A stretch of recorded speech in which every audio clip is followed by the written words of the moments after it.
guztioi eta Eusko Ikaskuntzaren beste tarte batian zaudete, beste mai inguru batian. Gaurko gaia emakumea erdiaroan.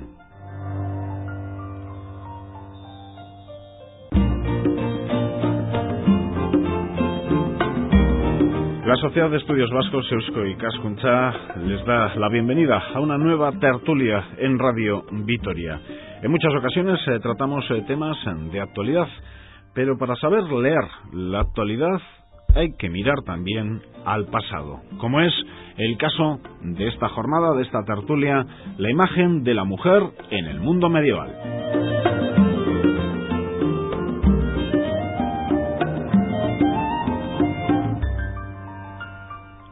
Con Lucía Laoz, profesora titular de la Universidad de Salamanca y socia de Eusko Ikaskuntza. Lucía, Gabón, buenas noches. Hola, buenas noches. Bueno, ¿nacida en Vitoria? No, en Leza. En Leza, Rioja Alavesa. Sí, allí sigo empadronada. ¿Y vives allí, resides allí? Empadronada, sí, doy las clases en Salamanca, pero mi domicilio está en Leza. Ajá. Por lo tanto, ¿qué tal la vendimia? Pues ahí andan. No tienes nada que ver ni con la vid. Sí, lo que pasa es que, claro, mi familia es agricultora, pero yo no me dedico a eso, obviamente. Bueno, es curioso, ¿no? Porque es una buena salida para cualquier joven en Rioja Alavesa apostar por la tierra, por la vid y por la uva. ¿No fue tu caso? No, yo me dediqué más al estudio del arte. ¿Y qué te dijeron en casa? De hecho, era la primera que había estudiado, les pareció bien y me apoyaron. ¿La primera de casa? Sí, me apoyaron. ¿El resto se quedaron trabajando? Sí, bueno, tengo una hermana y sí, se quedó ahí, mi sobrino se quedó ahí. Leza, un bonito pueblo de Rioja Alavesa, como todos los de Rioja Alavesa, con un carácter, además, que quien te habla, pues adora el riojano alavés. Es diferente el carácter en las diferentes comarcas alavesas, y una de ellas, muy marcada por el vino, es Rioja Alavesa. Bueno, Lucía Laoz, por lo tanto, de Leza, y te vas a estudiar, ¿a dónde? Bueno, empiezo la carrera aquí y me voy a hacer la especialidad a Salamanca y ya pues me quedé allí. ¿Te quedaste allí? Sí, bueno, tuve una beca de investigación del gobierno vasco, hice la tesis sobre un tema alavés, la escultura gótica en Álava, y luego ya estuve en la Universidad de La Rioja y recabé de nuevo en Salamanca y ahí ya soy titular y creo que no me moveré. Historia del arte en Salamanca, esto es como la Champions League. Casi. Esto no es ni... Pero bueno, yo ejerzo de alavesa y defiendo la alavés. Pero la Champions League, me refiero que el ambiente universitario de Salamanca, ser profesora de Historia del Arte en Salamanca... Es una universidad de prestigio, sí. Poco tiene que ver con otros campus, ¿no? Con otras ciudades. Lo de Salamanca dicen que es, bueno, el sumum. Hombre, es el sumum casi para los estudiantes. Hay que pensar que los estudiantes pasan y el profesorado queda, con lo cual la vida también es un poco ardua. Lo que pasa que, bueno, está cerca a Madrid para ver exposiciones y, bueno, y al final pues lo que cuenta es la labor de cada uno. ¿Y una profesora titular en Salamanca, cuántas jornadas a la semana tiene que quedarse allí y cuántas puede venir a casa? Bueno, yo tengo, precisamente porque como casi todos mis estudios están concentrados hacia el gótico alavés, siempre intento cuatrimetralizar las clases para poder ir y venir. Entonces, pues en eso sí que te da libertad. Hombre, libertad siempre para trabajar, no para estar con el abanico. Bueno, que a veces es necesario también estar con el abanico, ¿eh? No sé si es porque un día un poco de abanico, pero a veces lo del abanico es necesario. Pero aún así, pues el trabajo, desde luego, es importante en la vida de todos nosotros. Ha publicado numerosos libros, Lucía, entre los que nos destaca la Sociedad de Estudios Vascos el Pórtico de San Pedro, de la leyenda a la crónica. Es un estudio sobre el pórtico. Una monografía sobre San Pedro de Vitoria. Bueno, respecto a Álava, tengo el libro del gótico en Álava y una monografía sobre el pórtico de Santa María de los Reyes de la Guardia. ¿Perfiles de la Guardia es ese último o no? Esa es la guía, esa es una guía didáctica, no es otro, una monografía donde se analizan todas y cada una de las imágenes y se contextualiza la obra. ¿Las iglesias de la Guardia son tan maravillosas como el casco histórico de la Guardia? Sí. De hecho, el pórtico de Santa María se define no lo defino yo, lo define uno de los más prestigiosos profesores de medieval, como el Canto del Cisne del 300 español. El Canto del Cisne todos sabemos que es la obra mejor. Entonces yo creo que es bastante significativo y que además se ajusta muy bien a lo que es. Aunque los movimientos también para ver arte son más importantes hacia una ciudad como Salamanca que hacia un territorio como el Alavés, o también nuestro territorio. Hombre, empuja a los la Catedral de estudiosos. Vitoria tiene mucho tirón y de hecho el número de visitantes. Hombre, es que son cosas completamente distintas. Por ejemplo, Vitoria ofrece una imagen gótica impresionante y Salamanca apenas, excepto algunos sepulcros, apenas tiene una escultura gótica. Entonces, claro. Tiene otras cosas, Salamanca. Claro, sí. Tiene una universidad, tiene una fachada magnífica, una catedral vieja, una nueva. Unos bares espectaculares. Sí, también. Tiene un ambiente muy bueno. Hay que decirlo todo, Lucía. Bueno, pues, ¿por qué está Lucía Lauz con nosotros hoy en la tertulia de Eusko Ikaskuntza, Sociedad de Estudios Vascos? Pues porque esta sociedad ha programado para este mes de octubre un ciclo de conferencias. No sé si te acercas tú a la sociedad, a Eusko Ikaskuntza, o Eusko Ikaskuntza se acerca a ti, o es mutuo. Bueno, esto surge porque en el mes de mayo de este año hubo un ciclo sobre la Catedral de Vitoria, sobre la imagen gótica de la Catedral de Vitoria, que también impartí yo. Fueron 4 charlas y la verdad es que parece que la gente quedó contenta y entonces la Sociedad de Estudios Vascos, especialmente a través de su secretaria Marinieves Uriarte me parece que es. Pues ahora mismo me pillas, ¿eh? Y me has pillado, ya verás, me va a caer una bronca, pero buena. Me llamó para ver porque pues allí comentando que se podía hacer un ciclo sobre la imagen de la mujer, y entonces sí me llamó y nos pusimos de acuerdo inmediatamente, porque es un tema que también forma parte de mis investigaciones. Yo doy un doctorado de género en la Universidad de Salamanca y esto es producto de esos estudios. Ya puedes perdonar, Marinieves, que ahora no nos acordamos del apellido. Yo creo que sí, del nombre. Creo que sí, pero... Bueno, Lucía, pues este ciclo de 2 conferencias que ya se han celebrado la semana pasada en Vitoria-Gasteiz y otras 2 que vienen la semana que viene. Son conferencias sobre la imagen de la mujer en el mundo medieval, sombras proyectadas. No sé, sombras, pero así, a nivel genérico, te diría si la mujer no ha estado durante la Edad Media invisible, o igual no, esto es un tópico. Claro, de hecho se han organizado algunos congresos que se hablaba de la voz del silencio, pero precisamente, especialmente en la época gótica, donde surge la presencia en la vida cotidiana a través de las imágenes y a través del arte, utilizadas no como un elemento formal o un elemento estético, sino como un documento histórico, se puede ir recomponiendo ese papel. Márcanos, cuando estamos hablando de Edad Media, cuando hablamos de gótico, ¿de qué siglo a qué siglo? Normalmente, del siglo XIII al XV y se puede proyectar en el XVI. No obstante, sí que voy a jugar con algunos ejemplos románicos, porque precisamente, o sí que he jugado, porque precisamente de los contrastes sirve para marcar la evolución. Por ejemplo, en la época románica. La época románica, aunque eso es un tópico, es verdad que en el arte medieval la inmensa mayoría es un arte religioso. Entonces viene condicionado por la propia Iglesia, pero a través de, incluso partiendo de ese compromiso y de esa situación, se puede ir analizando. En la época románica normalmente lo que lo hacen es los monjes. Los monjes está el miedo, como dice Michel Camille, la mujer representa el miedo al otro, algo que no puede dominar, algo que es pecado, y entonces las imágenes femeninas dejan muy claro toda esa situación. Qué cruz, ¿no? Por ejemplo, la imagen de Eva, o sea, no solo es Eva, sino que arrastra y refleja todo ese sentido negativo que hay contra la mujer. El hecho del el pecado original recae en Eva y solo en Eva. En la época gótica llegamos a la ciudad y la mujer empieza a tener un papel ya más predominante, una presencia en la vida cotidiana.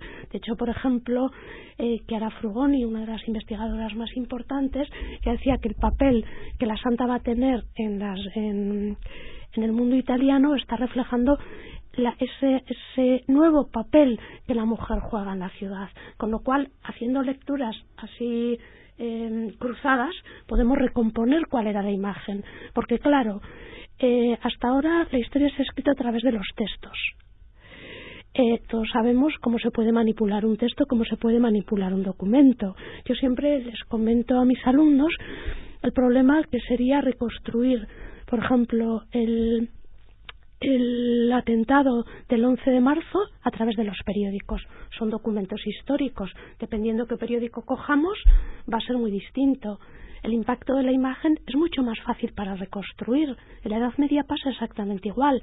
La imagen queda como tal. El documento se ha podido manipular. Ahora bien, tenemos que entender bien la imagen. Cuál era el contexto, cuál era la función, en qué código se está representando, etcétera. Y esas imágenes de la mujer también van ganando protagonismo y otros papeles a lo largo de los siglos. Ya medievales, me imagino... Sí, muchísimos. De hecho, si por algo se va a caracterizar el siglo gótico, es especialmente por la presencia de la mujer en la vida cotidiana. Encontramos en los libros miniados representaciones de profesiones que ni nos imaginábamos que podrían representar la mujer. Por ejemplo, una mujer esculpiendo una estatua, pintando una obra de arte. Los documentos no decían nada, pero si el artista toma los modelos del medio, si están ahí representados, es porque es porque por lo menos algunas hay. Y a través de esta información yo creo que podemos tener una visión más acertada de lo que fue la sociedad medieval. Por ejemplo, si llevamos todo lo dicho a Vitoria-Gasteiz, ¿nos puedes poner algunos ejemplos de imágenes en libros? Sí. O no sé si en hombre, el problema que tenemos aquí es que apenas hay libros. Desde luego no hay ninguna producción miniada, pero sí que se puede ver muy claro, por ejemplo, en la propia catedral.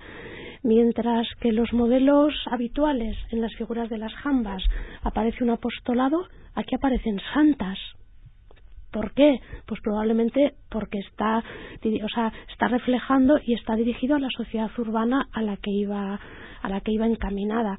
El papel, la importancia que tiene la Virgen. Estamos ante un arte sagrado, pero se relaciona directamente con el papel que la Virgen va a tener en todo el gótico y que refleja, por otra parte, la presencia de la mujer y el papel en las cortes del Loira, del Poitou, con la enamorada, todas esas imágenes. Y por ejemplo, creo recordar que en una clave de San Miguel nos aparece un matrimonio. Ella está rezando y probablemente es una representación de los Sánchez de Bilbao. Es un matrimonio que aparece en las claves. Probablemente ha costeado parte de esas claves, pero ya aparece la mujer como protagonista. Bien, es verdad que la lectura que se hace es una lectura en clave pietista y aparece con las cuentas de un rosario, pero ya está presente. Eso nos está indicando algo.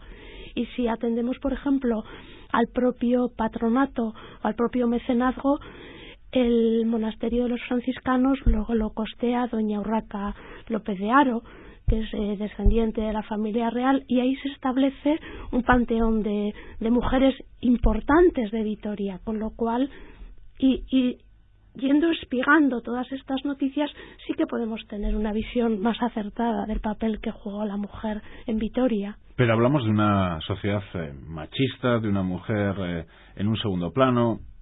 Sí.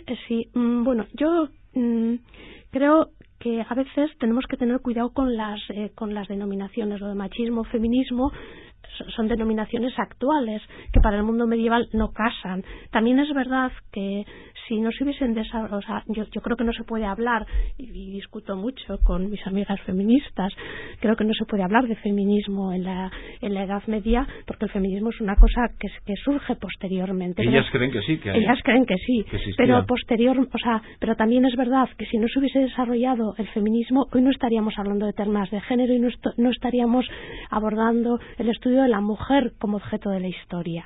El problema es que siempre se escribe la historia desde el presente, y esto hace que tengamos otros enfoques. Pero claro, aplicar el esquema feminista al mundo medieval chirría, es imposible. No lo digo yo, lo dice Sánchez Ameijeira, lo dice Pedro Cátedra, lo dice todo, o sea, tanto desde el campo de la literatura como desde el campo de la historia del arte. Pero desde los pobres esquemas de este periodista que te habla, pues si estamos hablando en el siglo XX que la mujer no tenía derecho a voto o que no tenía ni siquiera independencia económica, no quiero ni pensarlo, por lo menos es el esquema que tengo yo, que igual es erróneo, no quiero ni pensar cómo era la situación en la Edad Media.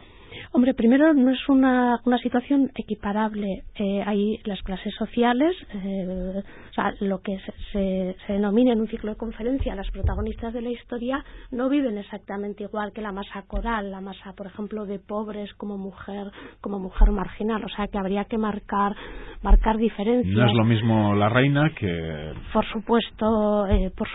Es verdad que casi siempre, incluso la mujer es una vida hacia adentro, hay públicas con una proyección pública, hay muy pocas y son casos excepcionales. Entonces eso hay que tenerlo en cuenta, pero tampoco podemos aplicar los esquemas actuales al mundo medieval. Decía Otto Patt que hay que utilizar los códigos idiomáticos de la sociedad que se estudia, porque si no actuaríamos como zulúes. Bueno, la mujer como protagonista en el mundo medieval, como protagonista en la historia. ¿Por qué este reparto en 4 conferencias? ¿Cómo quieres trasladar esa imagen de la mujer en el mundo medieval y por qué 4 conferencias y con 4 jornadas diferentes? Pues mira, cuando me dijeron que los organizara, creo que es importante una dedicada a los problemas de metodología y a los problemas de enfoque, precisamente pues para aplicar todo esto de no se puede aplicar lo feminista, por qué cogemos estos modelos. Claro, las obras de arte, por lo general, sobre todo cuando las ha costeado una reina, ¿podríamos aplicar esas consecuencias al resto? Pues yo creo que hay unas ciertas dudas. Entonces, esa primera conferencia fue, porque ya ha sido, de unos problemas de enfoque. Creo que es necesario hacer unas reflexiones de este tipo. Para mí el arte es algo más que un veo. Me interesa la función, los porqués, a qué corresponden, cuál es el sentido propagandístico que se tiene, y eso hay que tenerlo en cuenta y creo que hay que decirlo, porque si no estaríamos haciendo un flaco favor. Esta es la del día 14 ya pasada. Sí. La del día 15 voy a analizar algunos casos porque, claro, la totalidad es imposible, de la mujer protagonista, aquella que encarga la obra de arte. Pues, por ejemplo, las figuras de reinas, claro, analizando y viendo que es muy distinto la representación de una reina que costea todo un programa, como puede ser la reina católica, o la representación de la pareja real que aparece en Olite, donde ellas no lo costean y lo pagan el propio pueblo de Olite. Entonces, para ver las diferencias. Y luego algunas beatas, algunas nobles, cómo están patrocinando esas obras. Caso, por ejemplo, de Cristina de Pisán, etcétera. La siguiente conferencia es sobre la masa coral. Son una serie de imágenes donde la mujer no ha costeado la obra, pero la mujer aparece reflejada. Esta es la del próximo martes 21 de octubre. Sí, o sea, la mujer no ha costeado la obra, pero aparece reflejada. Son tareas domésticas, tareas sanitarias, tareas legislativas, con lo cual yo creo que es muy significativo para ir contrastando cuál era el papel. Y por último, me parecía lógico dedicarle un estudio al papel de la mujer, al papel y a la imagen de la mujer en el gótico en Álava. Esta última igual es la que más me interesa porque puede ser la más sencilla para quien te habla. ¿Dónde aparece la mujer en el gótico de Álava? Aparte de la Catedral de Santa María que nos decías. Bueno, pues aparece, por ejemplo, en el propio retablo de Quejana tenemos una representación de mujeres. Aparece la mujer del canciller, aparece la nuera y aparece la nieta. La propia disposición a la izquierda o a la derecha está marcando el cometido que tiene cada una, y analizando las 3 imágenes podemos ver incluso la propia representación de las 3 edades, la mujer mayor, la mujer madura y la virgen, que es la nieta. Entonces, a través de la indumentaria se puede recomponer perfectamente esas 3 edades. Aparecía a través de los textos en San Francisco de Vitoria, y aparece, aparte de toda la imagen real que pueda aparecer en la Guardia, aparece en la imagen de una reina de la Guardia. Entonces, si vas analizando, se puede contrastar perfectamente cuál es el papel, claro, siempre con las limitaciones. No todas las obras que existieron nos han llegado, Entonces yo creo que ir recomponiendo esas imágenes nos puede ayudar a entender mejor el pasado. Decía San Francisco de Vitoria. Sí. ¿Dónde? ¿En qué lugar estaba San Francisco de Vitoria? San Francisco, me parece que coincidía justamente donde estaba el Banco de España, en esa zona que se tira a principios la del subdelegación, el famoso convento que dicen sí, claro, que fue una barbaridad. De San Francisco, sí. Entonces, la iglesia de San Francisco es costeada por doña Urraca López de Haro. Ella manda hacer un sepulcro colocado en el centro. Se puede analizar como esa serie de iglesias panteones donde se elige, y luego también está la fundación de las Claras, algunas imágenes de la mujer en la escultura funeraria que no nos ha quedado, pero que también conecta muy directamente, porque uno de los primeros elementos donde la mujer gana el derecho a su propia imagen es a través de la estatua sepulcral. Este último no te llego a entender. Sí, las primeras imágenes que nos vamos a encontrar de la mujer es a través de la tumba. Entonces, claro, también hay que analizarlos, aunque algunas no han quedado. Incluso, por ejemplo, en el conjunto de Quejana queda muy claro en las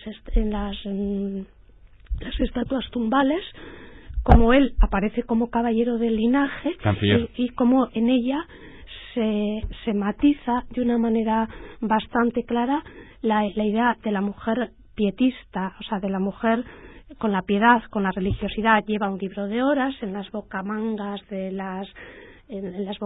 aparecen unas inscripciones que pone en bon espeps, está contando las cuentas de un rosario. O sea, a través del contraste de las imágenes se puede ver cuál era el papel.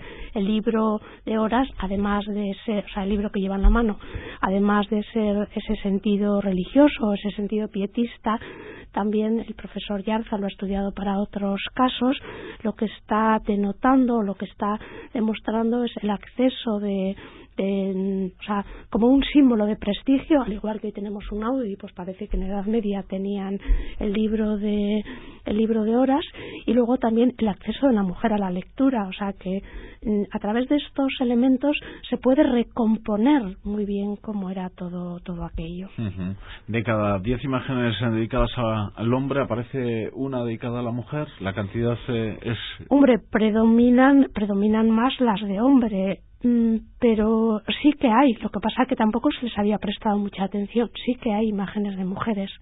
Es verdad que pueden ser más minoritarias y luego depende de dónde estén. El hecho de que estén en una portada monumental son mucho más públicas. El hecho de que estén en un libro miniado van a tener una audiencia más privada y el impacto va a ser menor. Pero también la mujer aparece como donante en algunas de las obras, aparece reflejada al lado de la escena religiosa o al lado del retablo que está patrocinando. El papel de la mujer en la Edad Media en estas imágenes es muy diferente en un lugar como Álava, en la península ibérica, a otras latitudes de Europa.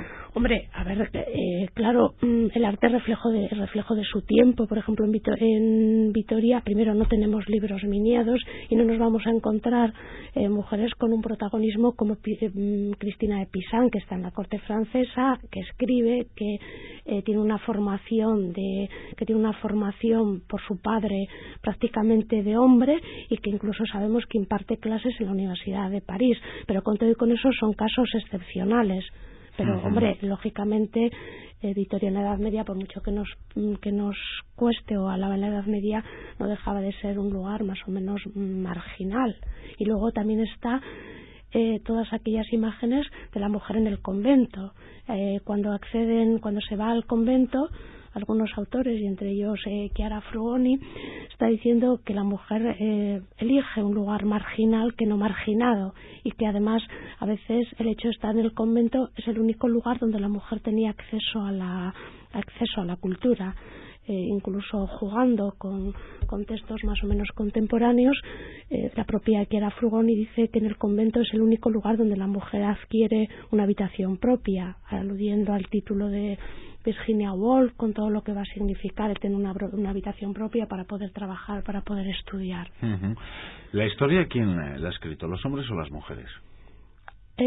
Claro, estas imágenes son ambiguas. La historia se escribe por hombres, pero como dicen algunas historiadoras, aunque está escrita por hombres, la presencia, y es eminentemente masculina, la presencia femenina estaba ahí. Y sí, muchas Lucía, veces, si aunque uno se rebota, dice, para estar así es mejor no estar, para estar sumisa, para estar solo y simplemente en imágenes relacionadas con la Iglesia, pues para eso... Pero es que los hombres también estaban reflejados en imágenes con la Iglesia, poco más, no es que haya... Pero no tenían espadas, no luchaban, no... Bueno, pero eso nos puede parecer pobre desde el punto de vista actual, pero que es menuda que... historia también, y está la guerra... Claro. Pero claro, es que la vida era así, entonces hay que analizarlo dentro de ese contexto. ¿No tenían audio entonces? No, creo que no. ¿Tan Pero tenían unos libros de horas magníficos, que no sé qué será mejor. ¿Tan terrible sería la vida como pensamos ahora mismo que era? Bueno, tan terrible. Yo a veces pienso, ¿tú crees que somos más felices que nuestros abuelos? Contéstame. Tenemos más cosas, más felices no. Ah. ¿Y crees que también eso, llevándolo No hacia lo sé. Yo no viví en la Edad Media, no lo sé. Solo en higiene, ¿no? Claro, pero en higiene hombre. Una cosa era la monarquía y los reyes, estas cosas, y los castillos. Bueno, y otra como vivía el pueblo. Ojo, no, la monarquía y los reyes también vivía fatal. Sí.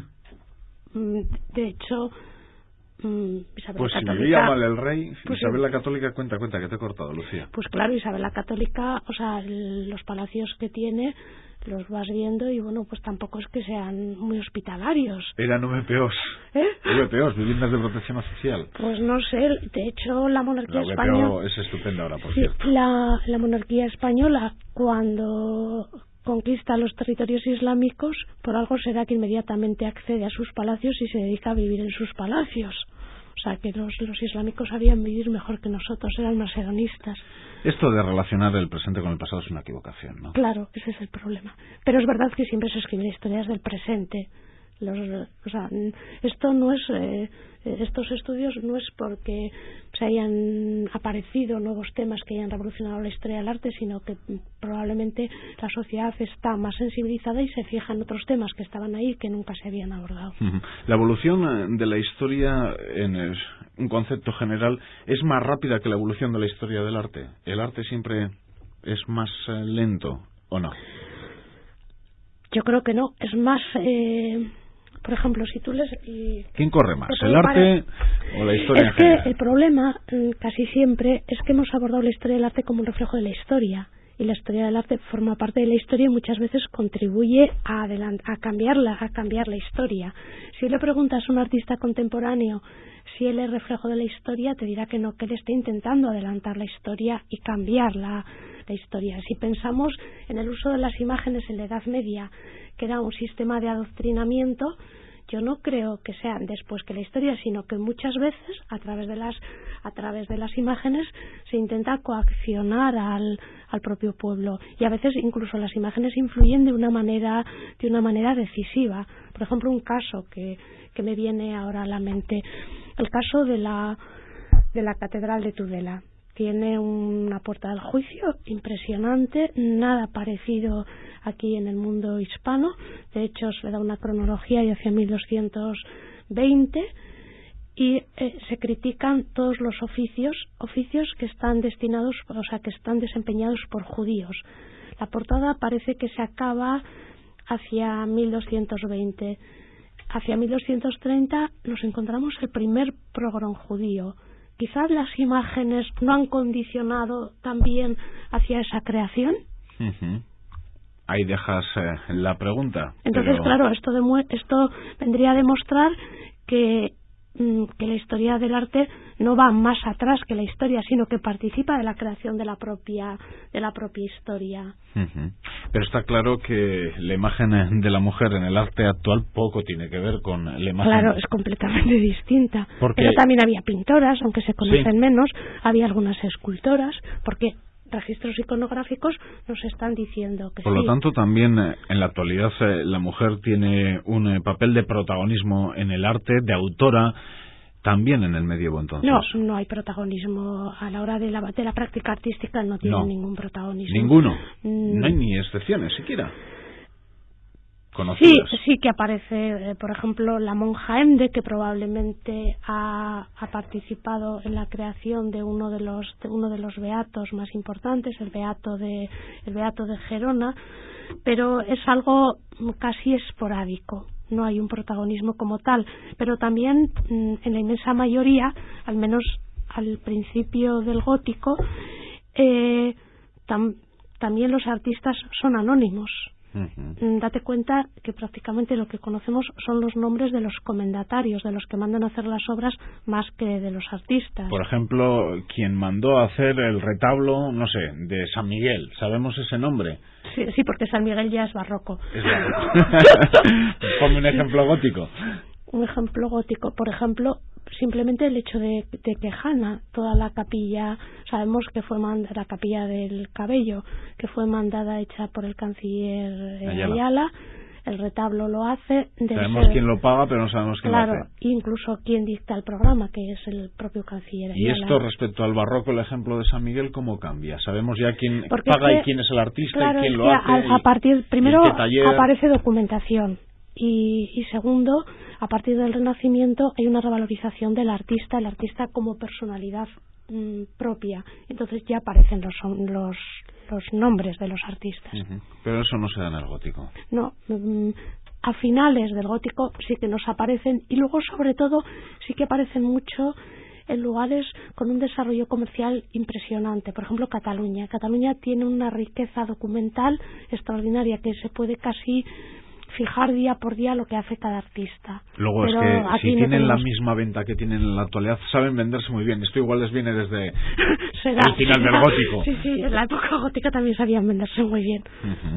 Asunto que nosotros siempre hemos tenido muchos más sí, problemas. Hay un cierto, incluso en las obras de arte también a veces tenemos un cierto complejo que no teníamos. ¿Por qué? Bueno, vamos a terminar con, no sé, si nos puedes dar unas pautas de cómo era la mujer en la Edad Media, aunque sean igual pues pequeños retazos. Por ejemplo, la mujer en el campo. ¿Qué papel tenía la mujer en el campo? Porque prácticamente vendría a ser casi no como ahora, pero sí que trabajaba en las tareas del campo, y tenemos muchos casos donde pues a la mujer está recogiendo las mieses, o está trabajando en la huerta. Me estoy acordando de algunos libros como por ejemplo el Tacuinus, unos libros de medicina, o las muy ricas horas del duque de Berriz, donde aparecen desempeñando tareas agrícolas.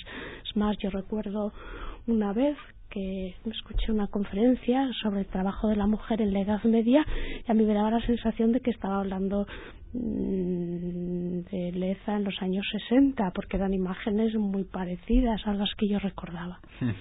Y en las calles gremiales... Bueno, yo en los 60 no recordaba, pero bueno.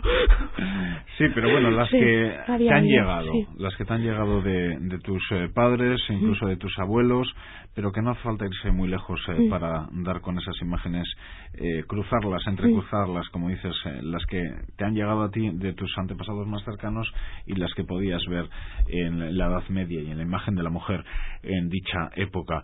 Y en las calles gremiales de Vitoria-Gasteiz, ¿cuál sería el papel en la zapatería, en la herrería, en la cuchillería?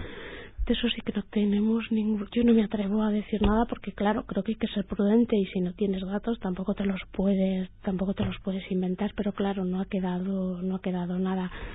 Pero dado que la sociedad, hombre, siempre con las distancias, Vitoria no tiene una universidad como puede ser París, pues sí que tendrían a veces ayudando al jefe del taller, que sería su marido. Pues un papel similar en el campo que en la ciudad, ¿o cuáles son las diferencias entre campo y ciudad? Hombre, la sociedad de la ciudad es una ciudad más abierta, la sociedad del más campo avanzada. es más cerrada, sí. También en esta época. Sí. Y eso que ahora estamos un poco una idea global.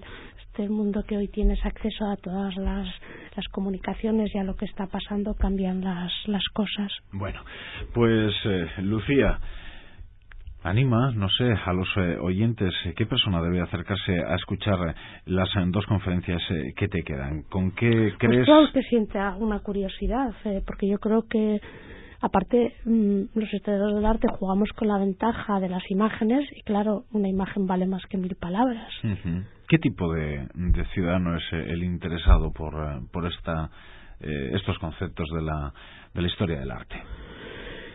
Yo me imagino que, y pienso que no tiene por qué haber diferencias. Esto se puede explicar en un curso de doctorado como se puede explicar en unas charlas totalmente divulgativas.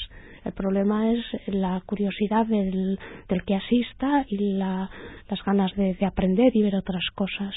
Si alguien tiene interés en acercarse, les damos los datos verdaderamente importantes para escuchar a Lucía Lahoz el martes. En este caso, el martes estamos hablando del día 21 y del miércoles 22. 21 y 22 va a impartir 2 conferencias Lucía Lahoz en torno al tema de la imagen de la mujer en el mundo medieval, del que hemos charlado. Las conferencias van a ser en la sede de Eusko Ikaskuntza, que ahora saben está en General Álava número 5, y van a comenzar a las 7:30 de la tarde. La entrada es libre y gratuita, 7:30 de la tarde en la sede de Eusko Ikaskuntza en la calle General Álava número 5. Ahora, por lo tanto, con ese reparto de tareas que nos decías al principio respecto a la Universidad de Salamanca, ¿estás durante unas semanas en Leza? No, el jueves me voy porque tengo cosas que hacer, tengo artículos que entregar y vendré el lunes. Entonces, sí, volveré a hacer lo mismo. ¿Para qué sirve todo esto? Te quiero decir, yo suelo ser muy crítico con los matemáticos, principalmente porque no lo entiendo y nunca se me ha dado bien, ¿no? Y me suelen echar unas broncas tremendas. Les digo, ¿para qué sirve esto de la matemática? Y me dicen, uy, si supieras, hasta para que tú tengas una tarjeta de crédito sirve. Y no sé cuántas cosas más. Y cuando a ti te preguntan, ¿y esto para qué sirve? Hombre, yo creo que hay que entender el pasado para comprender el presente y para evitar que las cosas no se vuelvan a repetir, sobre todo las negativas, en el futuro. Pero a veces yo también me pregunto ¿para qué sirve? Pues, como decía Yurcenar, para morir un poco menos tontos de lo que hemos nacido, y para aprender, porque al final hago lo que hago, aprendo, por tanto salgo ganando. ¿Por qué empezaste a estudiar historia del arte? ¿Por qué te decantaste por...? A ver, yo creo que es muy importante a veces el encuentro de ciertas personas y de ciertas lecturas. Y en mi caso, bueno, pues yo cuando hice aquí historia, cuando empecé historia, no pensaba hacer historia del arte. Y bueno, tuve una profesora, Ana de Begoña, que marcó mi vocación. Le conozco. Sí. Ha pasado por estas tertulias. Sí, marcó mi vocación. Y luego ya me fui a Salamanca y a Vitoria marcó mi vocación, Salamanca mi formación, y Álava sigue siendo también mi vocación, porque ahí ya me he dedicado en pleno. En cuanto a los estudios. Lucía Lahoz, profesora titular de la Universidad de Salamanca, socia de Eusko Ikaskuntza y la persona protagonista en este ciclo de conferencias en torno al tema de la imagen de la mujer en el mundo medieval, sombras proyectadas. Lucía, muchas gracias y que sea para bien todo esto. Vale, a vosotros y sobre todo a la Sociedad de Estudios Vascos por organizarlo. Y a Mari Nieves, a pesar de no acordarnos del apellido. Bueno, pues datorren asteburuan hemen egongo gara berriz, Eusko Ikaskuntzaren mai inguru berri batian, hemen Radio Vitoria, beste gai batekin. Ordura arte, aio.